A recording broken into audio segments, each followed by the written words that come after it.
estamos de nuevo entonces en nuestros ciclos de conversatorios. Bienvenidos una vez más y agradecidos una vez más por su compañía, por su participación y por el interés que han mostrado siempre en nuestras actividades.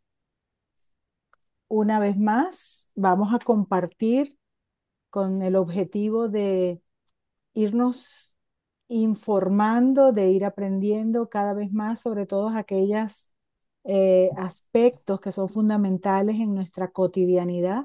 Y por supuesto, todo lo que tiene que ver con la alimentación y el cuerpo, pues está de A1 en aquellas cosas en las cuales deberíamos empezar a aprender cada día un poco más por lo vinculado que está en nuestro bienestar y en nuestra salud. Hoy nos acompaña Natalia Sánchez, ¿ok? Hoy vamos a conversar acerca de cómo nuestro organismo, cómo nuestro cuerpo interpreta, lee, entiende los alimentos que ingerimos.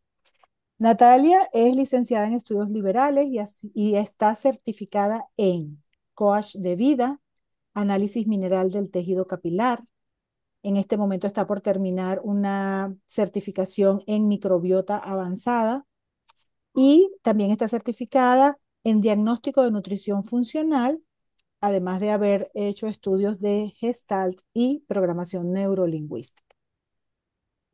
Pues sin más y llena de tanta curiosidad como ustedes, le doy la palabra y la bienvenida a Natalia para ver cuáles son los cambios que tengo que seguir haciendo en mi vida para mejorar mi salud. Así que bueno, les dejo con Natalia. Ok. Bueno, entonces yo empiezo a compartir pantalla. Aquí, como les introdujo María Eugenia, hoy vamos a estar hablando de cómo nuestro cuerpo interpreta los alimentos.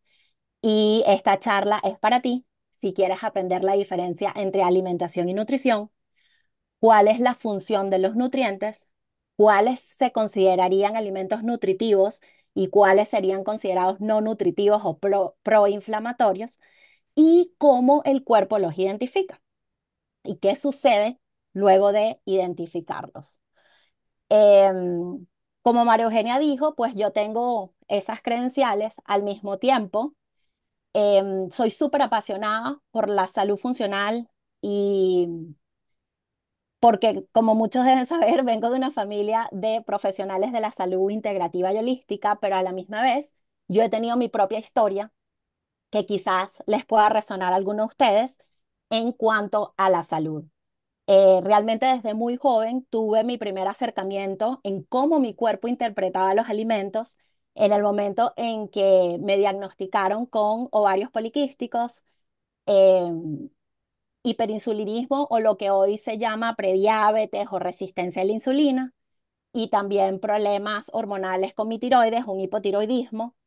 Y a través de los alimentos fue que pude revertir todas esas condiciones, y les cuento que eso fue alrededor de mis 19 años. Ya tengo más de 2 décadas sin ninguno de estos padecimientos. Los pude revertir y más nunca he vuelto a tener problemas gracias a mi pasión por la salud funcional y mi continuo estudiar. Allí empezó mi semilla, pero después de eso pues la vida siempre trae complicaciones, y esa continua búsqueda de sentirme mejor, de dejar medicamentos, porque también padecí de ansiedad con depresión, etcétera, me llevó siempre a buscar alternativas que no fuesen las tradicionales, y ahí es donde me consigo con la salud funcional, la microbiota y toda esta nueva ala de la medicina que se centra más en cómo funciona nuestro cuerpo y qué interrumpe ese buen funcionamiento, que es lo que hoy desarrolla las famosas enfermedades crónicas. Entonces vamos a empezar con la diferenciación entre la alimentación y la nutrición. La alimentación es el proceso en el cual introducimos alimentos en nuestro cuerpo, en nuestro organismo, para saciar hambre. Mientras que la nutrición se trata más de la degradación de esos alimentos, de su metabolización para su posterior aprovechamiento por el cuerpo. Esto nos lleva a entender que alimento es todo aquello que comemos o bebemos para saciar hambre, mientras que nutriente es lo que tu cuerpo necesita para funcionar, producir energía y mantenerse sano. Sin embargo, todos los nutrientes son alimentos, pero no todos los alimentos son nutrientes. Es decir, habrá cosas que podamos comer, hasta nos podrán saciar el hambre por un tiempo, pero no tienen nutrientes para nuestro cuerpo. Y yo a veces me gusta llamarlos calorías vacías, ¿ok?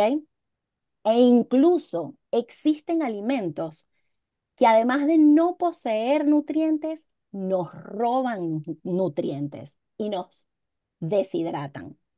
¿Nunca les ha pasado que salen a cenar, disfrutan de su cena, pero luego eh, en medio de la madrugada o quizás a la mañana siguiente sienten demasiada sed, que incluso puede que se tengan que parar durante la noche a tomar agua y luego regresar a dormir?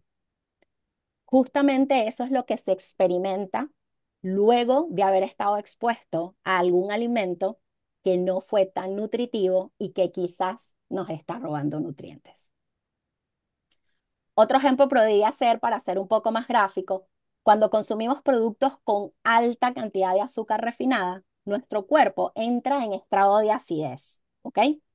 Y por ende se ve obligado a liberar minerales que alcalinizan nuestra sangre, como son el magnesio, el calcio o el potasio, y esto hace que gastemos minerales en exceso para poder procesar el exceso de azúcar y, digamos, revertir los efectos que ha tenido en nuestro cuerpo.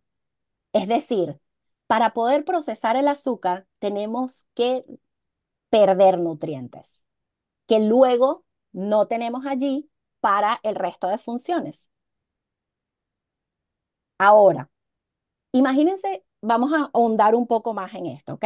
El cuerpo es como un laboratorio, donde los alimentos para el cuerpo no son más que moléculas, moléculas que por un lado proveen información para tus genes, que controlan la expresión genética, es lo que hoy se llama la epigenética, pero por otro lado también participa en la metabolización de otras cosas, como las hormonas, y son fundamentales para lo que es el metabolismo, que es, no es más que la generación de energía a nivel celular para que tu cuerpo pueda funcionar y tú tengas energía durante el día.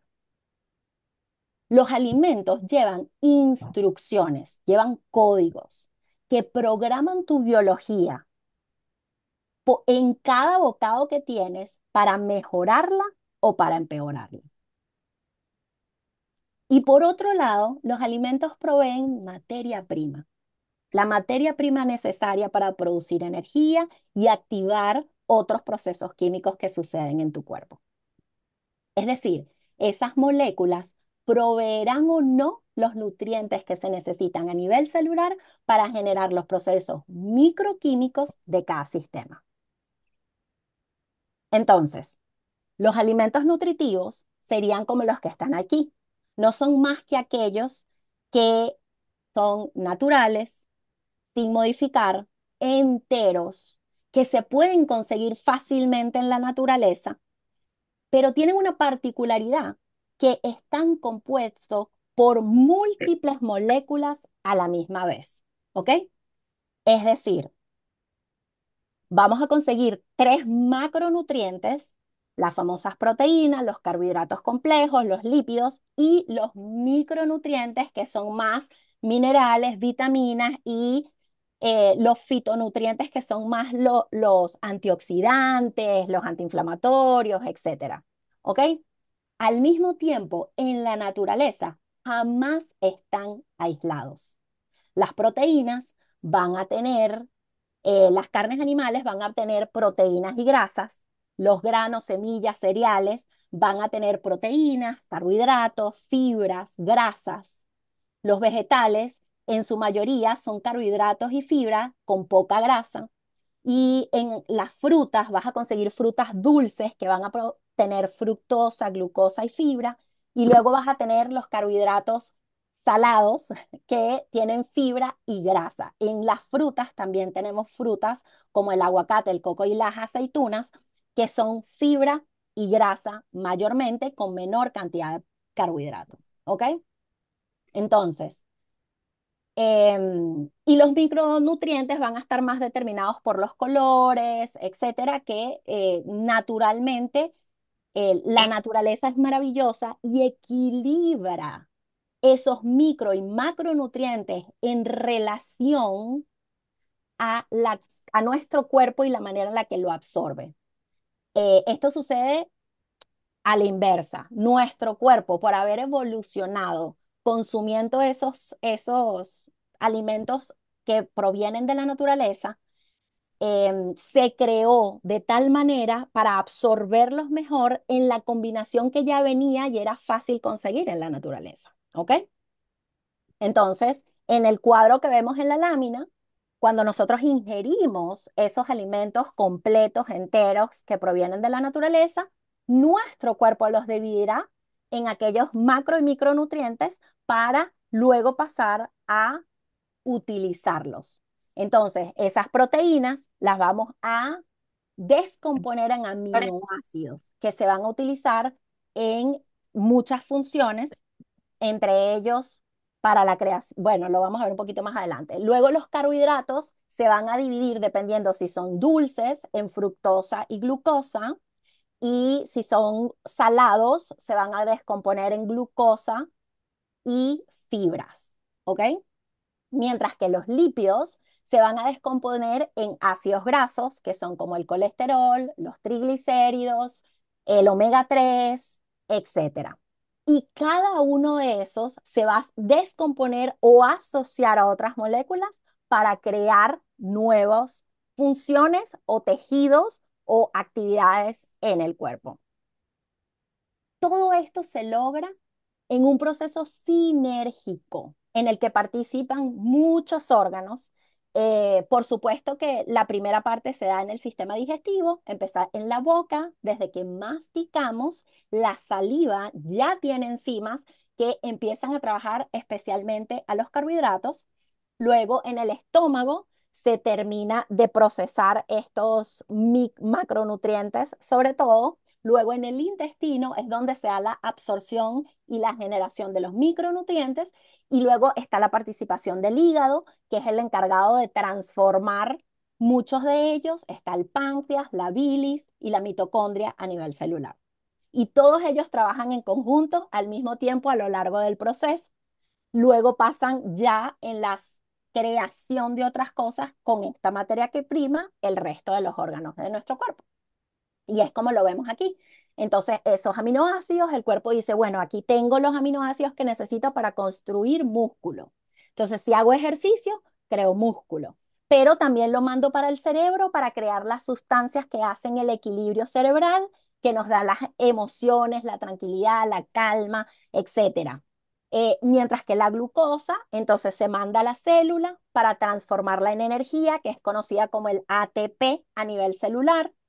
eh, la fructosa va al hígado y se almacena en forma de grasa, se convierte el exceso de glucosa, a veces también se va al hígado y se transforma un poquito, se almacena en el hígado, o se transforma en grasa, se transforma en triglicéridos y lo almacenamos. Las grasas per se, bueno, algunas se almacenan, pero otras se utilizan para las hormonas, para generar la capa de grasa a nivel celular y volver a mantener los sistemas que se necesitan, etcétera. Y luego tenemos esos almacenes para el momento en el que el cuerpo requiera energía o requiera materia prima y todavía no hayamos comido, siempre vamos a tener un extra almacenado allí. ¿Ok? Ahora, ¿qué pasa cuando los alimentos que aportamos no tienen nutrientes? Como suele suceder con los ultraprocesados, los industrializados, los empaquetados. Estos ofrecen una, digamos, una composición distinta para el cuerpo, ¿ok? Y entonces, cuando el cuerpo lo adquiere, empieza a conseguirse que no están los mismos elementos que está acostumbrado a entender y comprender, y más bien nos conseguimos con químicos, con elementos como la grasa trans o glucosa, pero tan concentrada y en altos niveles que no sé qué hacer con tanta disposición, y empieza entonces el cuerpo a confundirse, ¿ok? Esas moléculas de materia prima empiezan a prender en nuestro cuerpo porque los identifica como estresores internos, prenden una respuesta que se llama respuesta al peligro celular. Es decir, el cuerpo percibe que hay un peligro que puede poner, ya sea por amenaza de cambios químicos, físicos o presencia de virus o bacterias o patógenos que podrían lesionar o matar a nuestra célula. Y la célula es un laboratorio muy importante para nuestro cuerpo. Recuerda que nuestro cuerpo, su mayor prioridad es supervivencia, es sobrevivir. Entonces, cuando él percibe esa amenaza o que puede haber lesión de la célula, automáticamente se activa nuestro sistema inmune generando inflamación. Esa inflamación activa todos los procesos de defensa celular, reduciéndose la producción de energía a nivel celular y en nuestro cuerpo para darle prioridad a atender esa amenaza que hay en nuestro cuerpo. Luego se activan los pasos necesarios para reparar las lesiones que hay en el cuerpo, y de allí se apaga esa defensa una vez que a nivel celular se haya recuperado el equilibrio y se vuelva a sentir que la amenaza no está presente. Esto es lo que sucede cuando comemos una vez algo esporádico. ¿Qué pasa? Cuando el consumo de alimentos que amenazan nuestro cuerpo se convierte en un hábito, el sistema de defensa celular se mantiene prendido, generando inflamación crónica, estrés oxidativo, que quiere decir que hay un exceso de oxidación de los procesos químicos o de los químicos o las moléculas en el cuerpo que acidifican la sangre, desequilibrios en las hormonas, desequilibrio en la química cerebral, daño y desequilibrio en la microbiota, porque ellos no están recibiendo las bacterias. La microbiota es el mundo de bacterias que vive constantemente en nuestro intestino.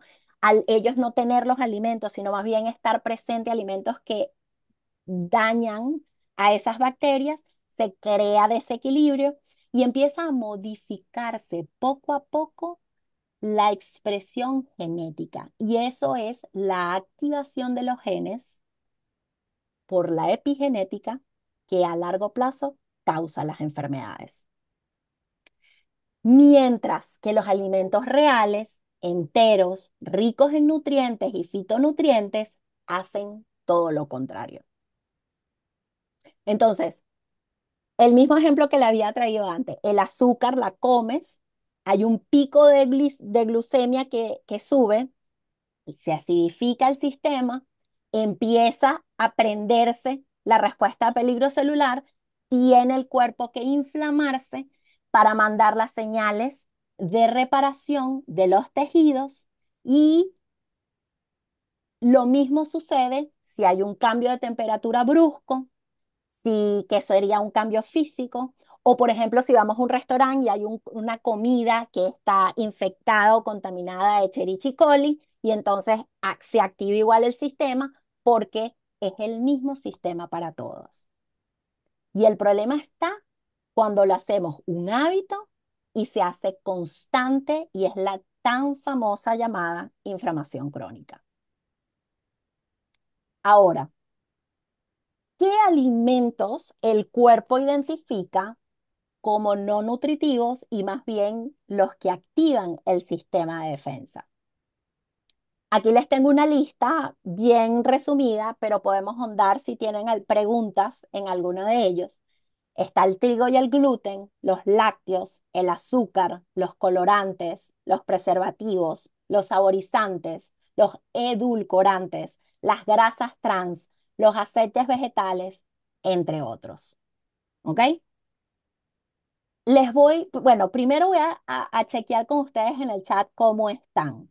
¿Tienen preguntas hasta ahora? ¿Cuál de estos alimentos les llama más la atención para yo extenderme más en la explicación de ese alimento?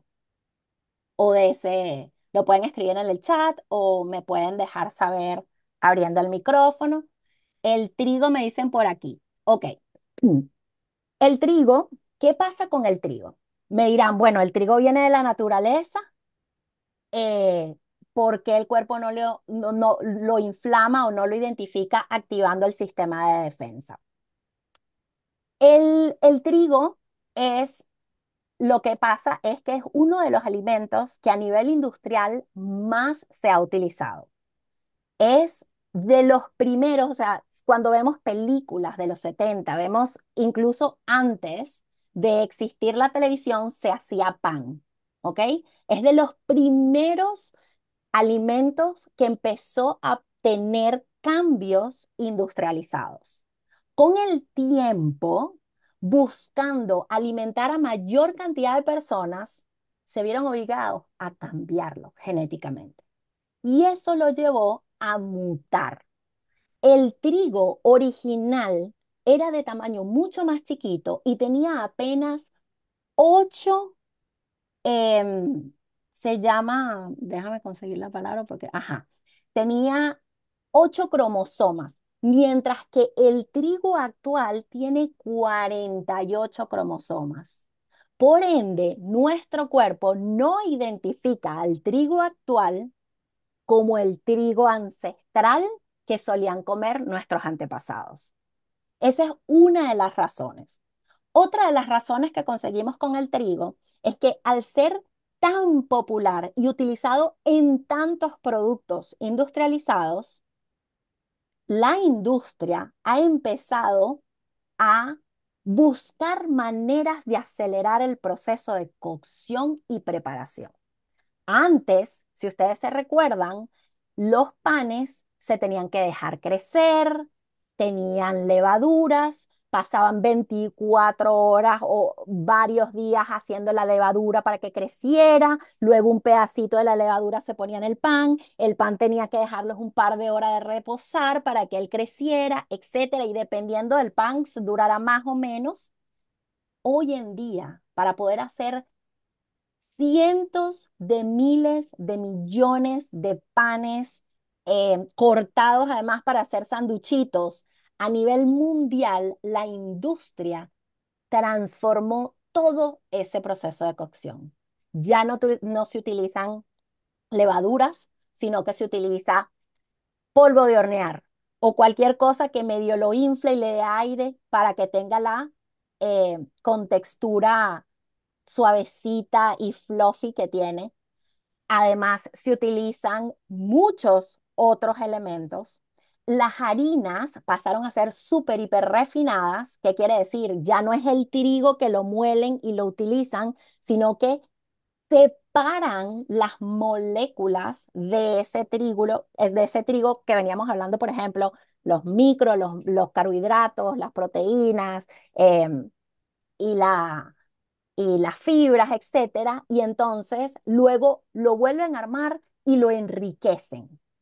Cuando el pan entra al cuerpo, no es la misma molécula de trigo, ni cercana a la molécula de trigo que el cuerpo puede identificar. Y esas son de las razones por las que el trigo hoy en día se convierte en un alimento no nutritivo que más bien activa nuestro sistema de defensa. Y ese gluten, que es justamente es la proteína del trigo, que no solo el trigo lo tienen varios cereales, se ha vuelto muy corrosivo para nuestro intestino. Es amenazante para nuestra microbiota y es tal la inflamación que produce lo que es el leaky gut o hiperpermeabilidad intestinal. La inflamación intestinal se hace tal que empiezan las moléculas y la capa de mucosidad que recubre nuestro intestino empieza a afectarse, permitiendo el paso de sustancias de nuestro intestino a nuestro torrente sanguíneo. Y las secuelas del trigo duran en nuestro cuerpo alrededor de 6 meses. Es decir, tienes que inhibir la, la ingesta de trigo por más de 6 meses para realmente revertir los efectos que tiene a nivel intestinal. Sin embargo, existen diferentes granos.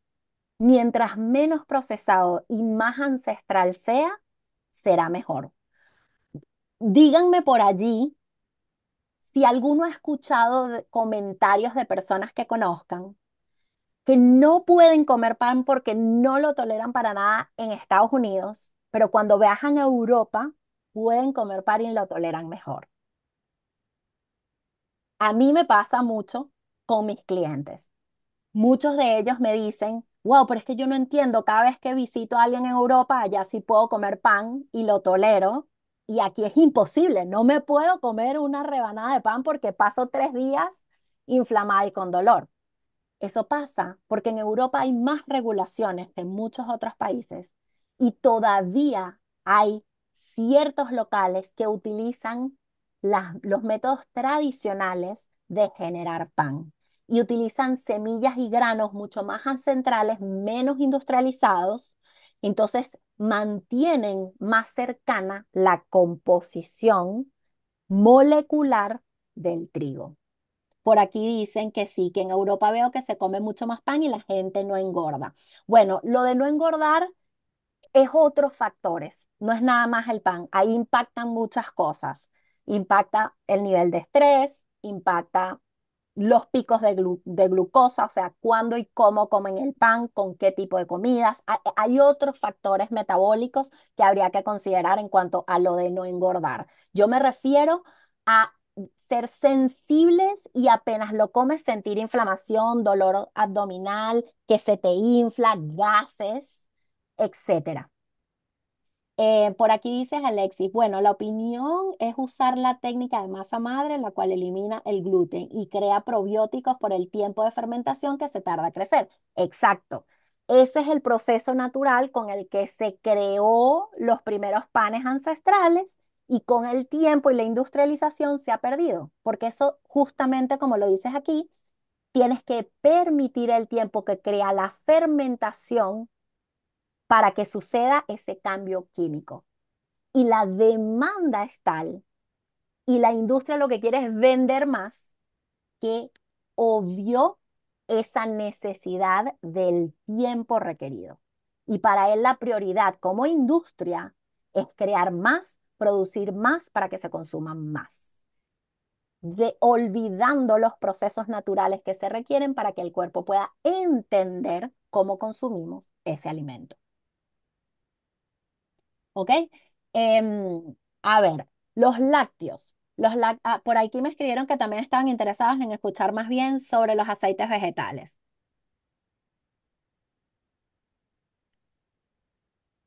Ok, aquí me preguntan, ¿y si yo quisiera hacer una ensalada y poner el trigo en agua haciendo un tabule, entonces no sería tan dañino? Ciertamente no sería tan dañino, porque hay menos industrialización. Al mismo tiempo, hay gente que ya es sensible al gluten y el gluten, por esa modificación genética que les estoy comentando, de haber pasado de 8 cromosomas a 48, hay muchísimas personas que son sensibles al gluten a pesar de consumirlo en el grano completo del trigo. Entonces, ahí habría que ver, Adelphi, si hay la sensibilidad del trigo. Hoy en día se habla que por ese cambio genético todos somos sensibles. La diferencia es que en distintos grados. ¿Y de qué va a depender? De qué tan inflamado esté tu cuerpo. Mientras más inflamado estés, más sensible te conviertes a esos cambios. ¿Ok? Espero haber respondido por ahí. En relación a los aceites vegetales, ¿qué pasa? Recuérdense las composiciones que hablamos un poquito antes, que les comentaba que en la naturaleza todos esos alimentos vienen con múltiples moléculas, es decir, tienen tanto proteína, grasa, carbohidrato y tal, pero cada uno va a variar.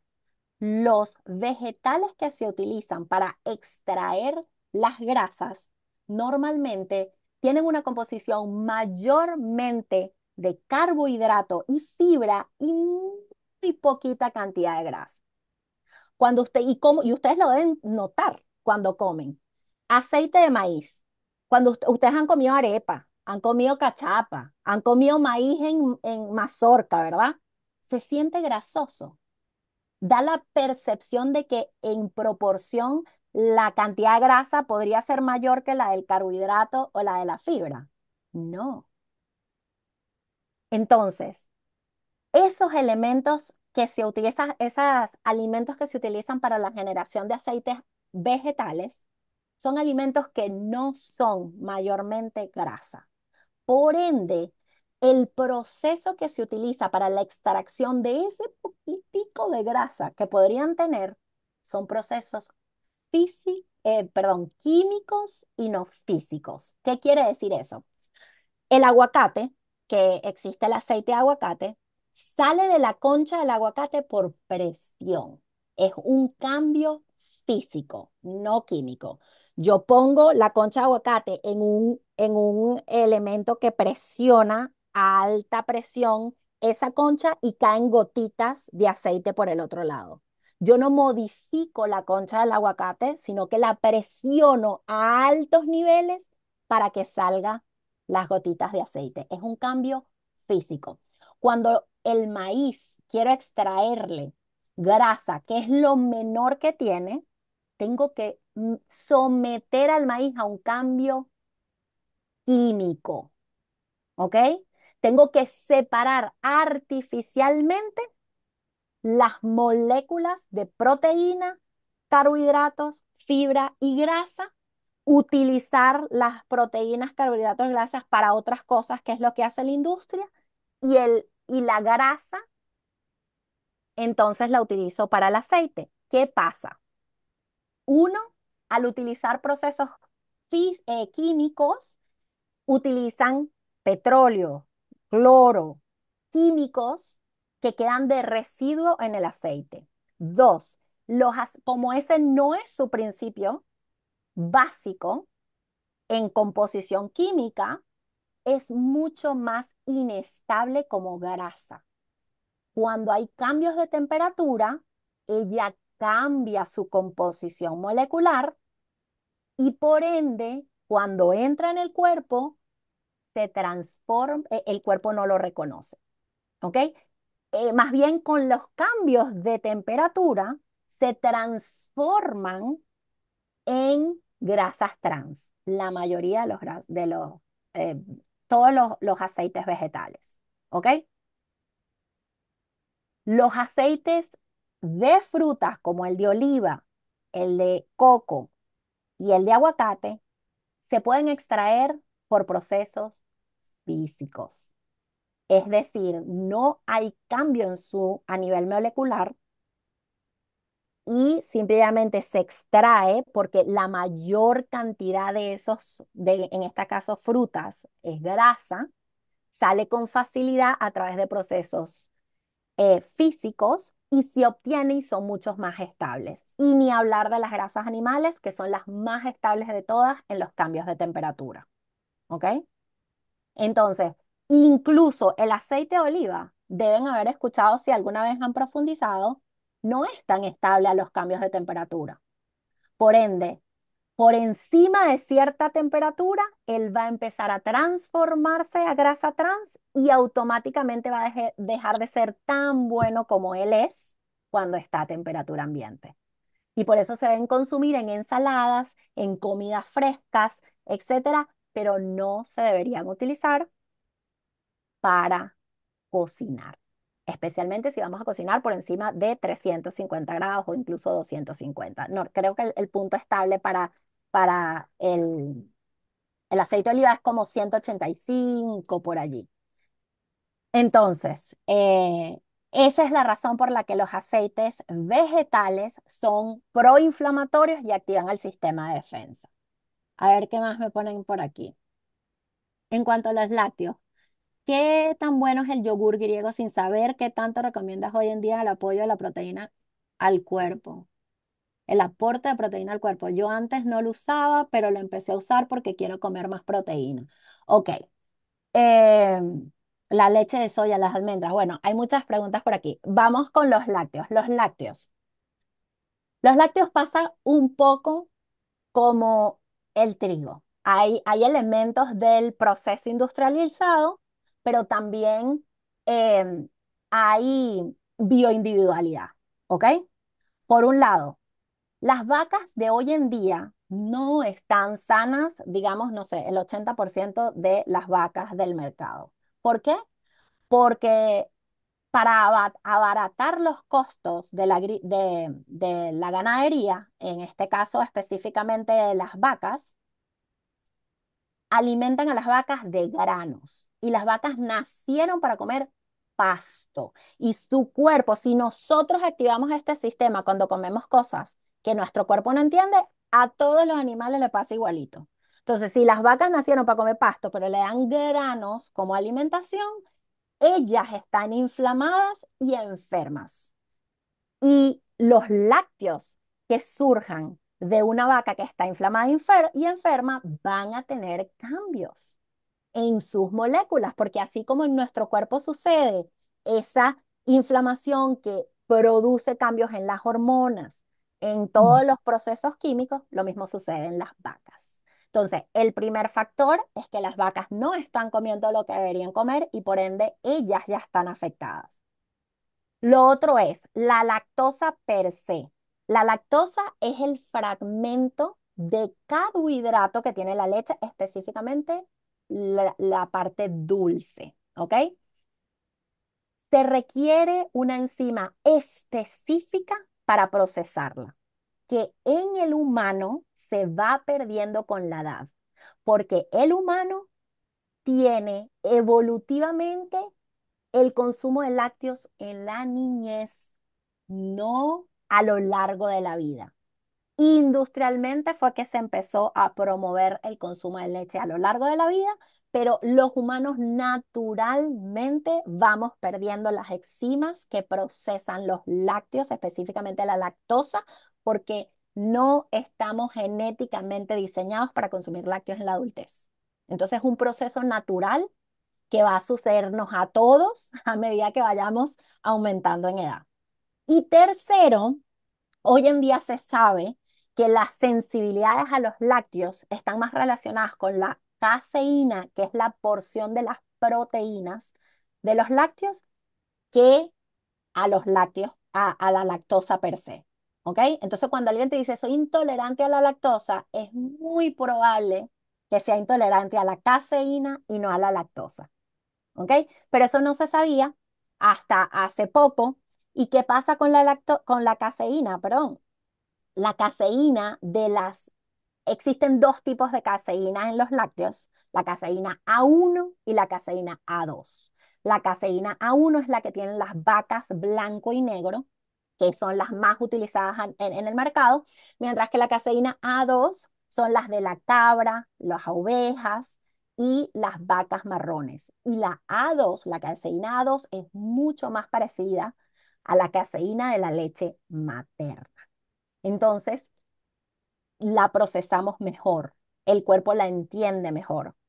Y además, la caseína A1 produce 3 veces más un componente, un péptido, un componente, cuando se va desfragmentando esa caseína a nivel del sistema digestivo, específicamente en el intestino, produce un péptido, es un residuo que se deriva de ello, que es súper inflamatorio a nivel intestinal y la caseína A1 lo produce 3 veces más que la caseína A2. Entonces, esas son las 3 razones en relación específicamente a los lácteos. ¿Ok? Y entonces aquí me preguntan, ¿qué tal esas leches de soya, almendra, etcétera?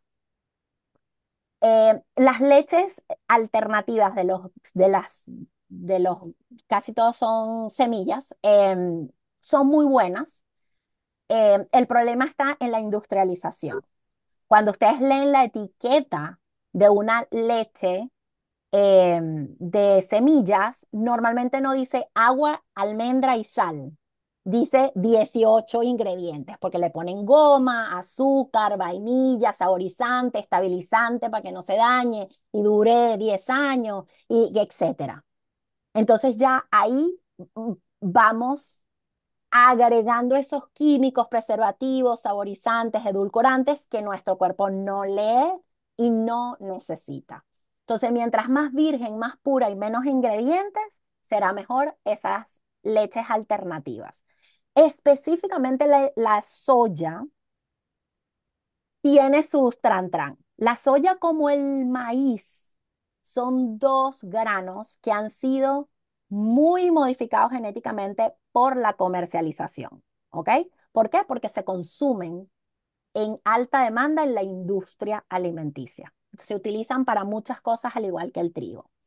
Entonces, la soya genéticamente modificada y que es súper, hiper industrializada, suele ser inflamatoria. Entonces, yo no recomiendo que se tomen leches de soya. Prefiero la de almendra, la de cualquier otra semilla, cashew, emerey, pistacho, etcétera, que tenga la menor cantidad de ingredientes posible cuando lean la etiqueta. Hoy en día incluso existe, es fácil hacer estas leches en casa de manera artesanal, es súper fácil y hoy existen además equipos que te permiten hacerlo fácilmente también. Entonces, hay alternativas, hay es que ser creativos y valorar nuevamente el regresar a la cocina, porque con la industrialización aprendimos a la practicidad, a lo rápido. No perder, es perder tiempo, es no tengo tiempo para eso. Entonces, claro, hay que hacer un cambio de mindset para valorar nuevamente invertir tiempo en la cocina por los beneficios que nos va a traer a largo plazo. ¿Ok? Y ahí hay que ser creativo también. En otro momento podré dar todos los tips que yo utilizo para seguir cocinando 100% en casa de la manera más sencilla, simple, menos ingredientes y rápida posible, que bueno, sería tema para otra ocasión. Ok, aquí me pregunta justamente de las harinas de maíz que hacen las arepas, que si vienen en proceso industrializadas. Por supuesto que es industrializado. Yo soy de las no harinas al mismo tiempo y dejarlas para momentos especiales. Al mismo tiempo entiendo que socialmente es algo que tiene mucho impacto, ¿ok? Y digamos hay emociones vinculadas, culturas vinculadas, etcétera. Entonces es más complejo que decirles abandónenlo, pero específicamente la harina de maíz, al no tener gluten, es un poco menos inflamatoria que el trigo per se.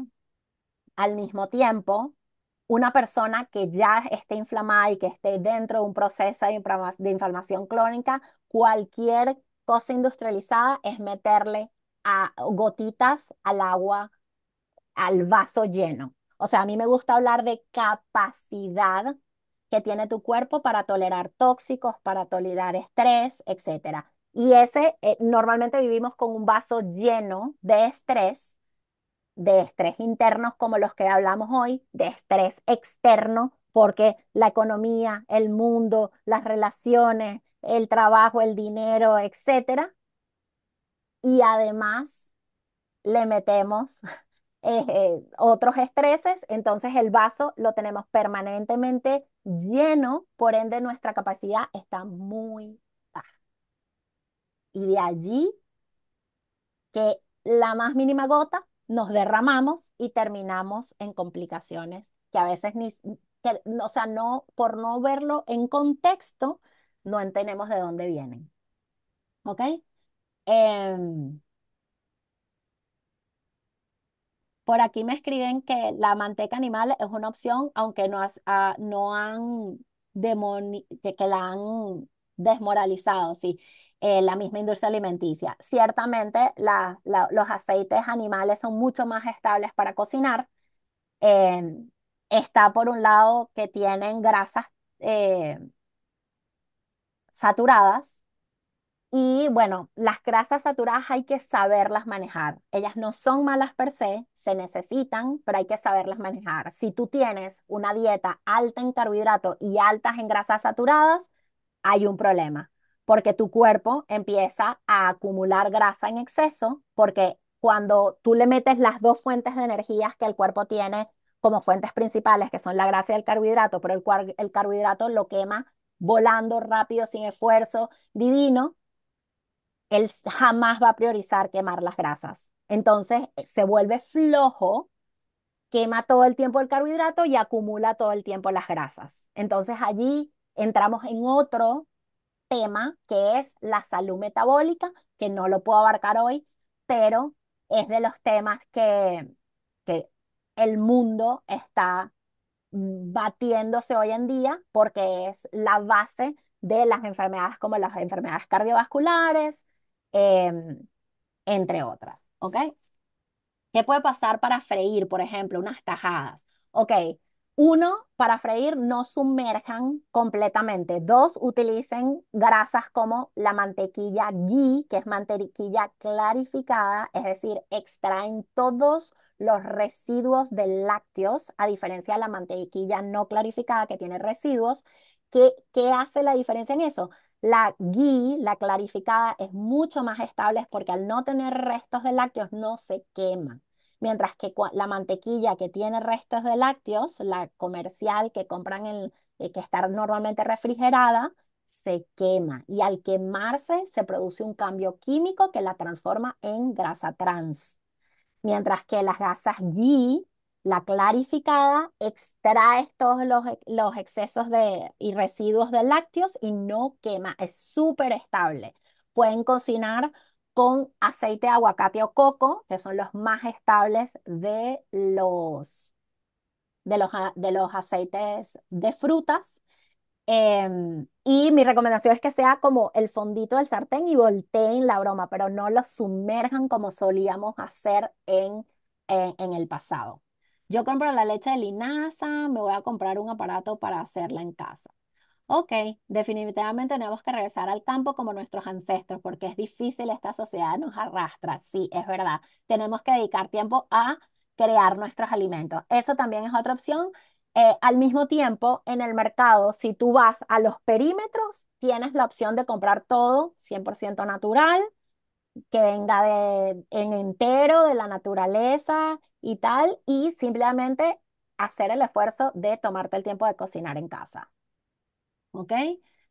Si mezclas las harinas con alguna fibra para transformar el carbohidrato simple en algo más complejo, de repente afrecho, semillas de lenteja. Bueno, ahí no es que, no es que transformas ese carbohidrato en uno más complejo, porque recuerda que para el cuerpo cada molécula tiene como un código de barra que al entrar a tu cuerpo él lo escanea y le pone, esto es trigo, esto es. Si la molécula ya está desfragmentada a nivel industrial, tú lo que vas a hacer es agregarle fibra, ¿ok? Pero la molécula no la va a reconocer igual porque viene en harinas. Mi recomendación, lo que yo hago es yo utilizo la materia prima base, o sea, yo licúo el maíz de la mazorca, yo utilizo la avena, yo utilizo el plátano verde y a ello le agrego pequeñas porciones de harina para conseguir el punto que me daría, ¿sabes? Esa textura que necesito para algo que sea más parecido a un pan o a lo que sea. ¿Ok? Pero, o por ejemplo, las mismas semillas de lenteja, tú las compras, las lentejas y todas las leguminosas, podemos ahondar otro día, pero hay una manera específica en el que el cuerpo la digiere mejor, que es a través de la germinación. Luego de germinadas, las mueles y lo utilizas como base para las harinas. Pero compra la lenteja completa, no compras la harina, porque tú no sabes cómo ellos hicieron esa harina. ¿Ok? Y normalmente la mayoría de las harinas, si no tienen que aprender a leer etiquetas también, la mayoría de las harinas son enriquecidas, tienen otras cosas, ¿ok?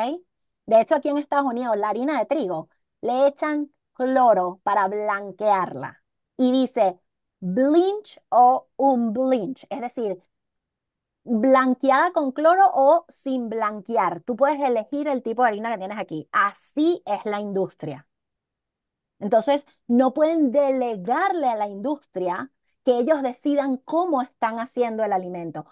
Sean ustedes los responsables de su alimentación. Y bueno, yo podría pasar horas hablando de esto porque lo amo y es a lo que me dedico. Al mismo tiempo voy a continuar para cerrar. Entonces, todos los días ustedes tienen tres oportunidades para elegir algo que nutra o que desnutra su cuerpo, algo que active la defensa celular o que active el proceso de generación de energía, algo que prenda o apague sus genes. Y por eso es su responsabilidad tomar las riendas de su alimentación y de su salud de una manera intencional y consciente. ¿Ok? Al mismo tiempo, quiero recordarles que para tener salud y bienestar, los alimentos no lo son todos. Hay otros factores que son muy importantes también como el sueño, el estrés, el ejercicio, la carga tóxica y la capacidad de desintoxicarnos, la exposición al sol y a la oscuridad, las conexiones emocionales, manejo de las emociones, trauma, interacción con el mundo, entre otros. Y al mismo tiempo, la nutrición es una pieza clave para aumentar la eficiencia de esos factores y reducir el impacto de los factores que estén fuera de nuestro control. Y por eso y mucho más, em, les recuerdo que OLAS está aquí, pero que ofrece muchos servicios de apoyo que se pueden personalizar aclarando dudas específicas a tu caso a través de sesiones con especialistas que además te acompañan y ellos inclusive tienen una comunidad en el que se cubren temas específicos como este de una manera mucho más profunda, donde incluso se traen casos específicos y se pueden trabajar para que otros aprendan de ellos y siempre buscando promover el estilo de vida y la nutrición que necesita tu cuerpo para obtener bienestar, tanto en tu mente como en tu cuerpo físico. Y me despido con una cita de uno de mis grandes maestros, que es Mark Hyman. No hay otra actividad que hagas todos los días que tenga más poder para cambiar tu biología, como es lo que comes. Gracias. Bueno, Ujú. usualmente yo copio aquí muchas preguntas para cuando terminan los conversatorios, pero hoy no tengo ninguna. Creo que ha sido sumamente claro, preciso, muy, ¿cómo diríamos? Educativo. O sea, creo que de aquí salir con esta decisión de hacer los cambios necesarios es algo, después de esta exposición, prácticamente inevitable. Lo que me queda es como, como los próximos temas, ¿no? Que creo que todo el mundo quedó hambriento. Yo quedé hambrienta y creo que muchos están hambrientos de esos bocados que abrió Natalia sobre estos otros elementos importantes para poder entonces obtener esta calidad de vida y este bienestar que realmente nos merecemos. Yo aquí agregaría el punto de la cultura. Sí, sí tenía una pregunta, Natalia, fíjate, tú fuiste respondiendo todas las preguntas que te fueron haciendo en el chat, pero una pregunta o un punto en el cual pensé que es en lo cultural. O sea, que no es que somos culpables de hacerlo tan mal, sino que nos los han enseñado de tal manera que no hemos sido conscientes del desastre, ¿no? Creo que es el momento de volver atrás y, y hacer las cosas como debe ser. Entonces, me imagino que también tienes mucha información sobre cómo la cultura ha influido en todos estos patrones. Sí, indiscutiblemente la cultura es un factor importante porque emocionalmente estamos conectados a ella. Y una de las cosas que me ha ayudado a mí a, digamos, motivar a la gente que trabaja conmigo es, uno, disasociar un poco, o sea, tú no pierdes las raíces por modificar tu cultura. Y por otro lado, trabajo, yo no separo la parte psicológica de la parte fisiológica, porque tener conciencia de las creencias que están determinando tu manera de vivir es pieza fundamental y clave para realmente lograr los objetivos que quieres en tu salud a largo plazo. Y no se debe ignorar, porque muchas veces esa es la piedra de traba. Muchas veces sabemos cuáles son los cambios que tenemos que hacer y por ese arraigo cultural estamos impidiendo nosotros mismos que se den. Indiscutiblemente hay un gran peso y bueno, y ahí no solo la cultura, sino además la cultura familiar, las creencias que vienen derivadas de cómo se hacían las cosas en mi casa, que es lo que en el subconsciente guardo como normal y natural en mi día a día, y todo eso habría que trabajarlo para realmente lograr aquellos cambios que se quieren, sin duda alguna. Pues, bien, yo creo que el resto de las preguntas las pueden hacer después a través del correo electrónico, que con mucho gusto seguiremos en contacto y definitivamente pues vendrán otros conversatorios con Natalia para abarcar esos otros puntos tan importantes que fueron mencionados y que son de interés para todos nosotros. Bueno, una vez más, muchísimas gracias a todos por su compañía, por su participación. Muchas gracias, Natalia, por esta exposición tan importante y tan clara. Mira, Delphi dice, ya la empecé a seguir por Instagram. Pues sí, señor, están todos Sí. invitados a seguir en las redes de Natalia Sánchez. Bien, pues creo que el tiempo ya lo hemos cubierto. Muchísimas gracias a todos. Esperamos verlos en nuestro próximo conversatorio. Ya tenemos tema, ya tenemos fecha para el mes de julio. Muy interesante también. Les haremos llegar la información a sus correos electrónicos y a través de las redes de Olas de Salud. Eh, no recuerdo exactamente el sábado, creo que es el sábado 21 de julio. 20, 20 de Sába- julio. Sábado 20 de julio, un tema Sí, sumamente interesante relacionado con la neurociencia y la mujer y el embarazo, ¿no? Cómo nos afecta todos los cambios que implican para la mujer este proceso natural del embarazo. Entonces, y como ese, pues vendrán otros temas ya en agosto, septiembre, octubre, noviembre y diciembre. Habrá un tema en diciembre que terminará con nuestro brindis navideño para el cual están invitados todos, desde ya a todos los conversatorios. Recuerden que tenemos un conversatorio totalmente gratuito una vez al mes, siempre día sábado. Entonces, bueno, están invitados, esperamos seguir viéndolos. Recuerden que esto puede ser extensivo. Todas las personas a quienes ustedes quieran invitar, pues una vez que reciban la información, se la pueden transmitir, que con mucho gusto estaremos compartiendo en este espacio de aprendizaje y de contención de todas estas preocupaciones que tenemos con respecto a la salud y el bienestar.